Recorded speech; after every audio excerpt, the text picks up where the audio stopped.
Whenever people talk about publicly funded social programs, inevitably the question comes up, well, how are we going to pay for it?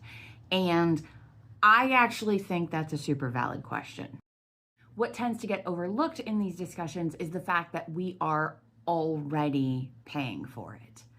Take healthcare, for instance. It is estimated that the average American spends just under $16,000 a year on healthcare. By contrast, comprehensive single-payer healthcare is estimated to cost just under $11,000 a year per citizen, meaning that it will be $5,000 a year less per citizen than we are already spending. So the question is not, how will we pay for it? The money is already going into healthcare.